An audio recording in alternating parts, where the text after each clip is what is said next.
Why dip it up when you can dive right in? Why let things simmer when you can cook up a storm? Why live life in half measures when you can live it to the brim?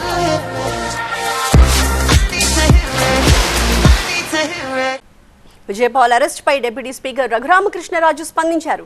తనపై హింసాకాండకు పాల్పడిన వారికి కోర్టులో శిక్ష పడుతుందన్న ధీమా వ్యక్తం చేశారు.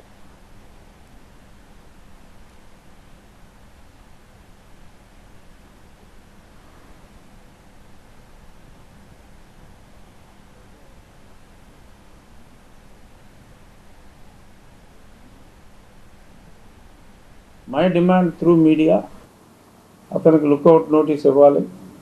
అతను ఎక్కడికి వెళ్లకుండా చూడాల్సిన బాధ్యత రాష్ట్ర ప్రభుత్వ పోలీసుపై ఉంది.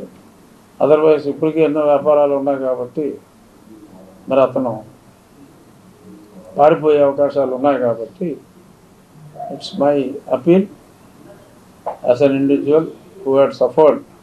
అతన్ని లుక్అవుట్ నోటీస్ ఇచ్చి ఈ దేశం విడిచి పారిపోకుండా చూడవలసిన ఫండమెంటల్ బాధ్యత ఇప్పుడు రాష్ట్ర పోలీసు మీద ఉంది.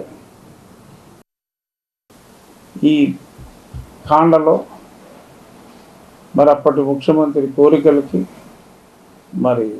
కోరికలు తీర్చడం కోసం మరి అతను ఒక 20,000 ఉంటాడు అనుకున్నా. ఏంటో ఇలా అన్ఫిట్ ఫర్ ఐపీఎస్ ఇటువంటి బ్యాచ్ అందరూ కలిసి నా మీద చేసిన దారుణమైన కుట్ర ఈరోజు పట్టాలెక్కింది. ఖచ్చితంగా అతి త్వరలో ఈ ఐపీఎస్లు వారి వెనుకున్న అప్పటి నాయకులు అందరూ కూడా ఇంకో 10 రోజులు ఆలస్యమైనప్పటికీ కూడా ఖచ్చితంగా దొరుకుతారు. వారికి న్యాయస్థానంలో శిక్షలు పడతాయి అనే పరిపూర్ణ విశ్వాసం అయితే నాకుంది.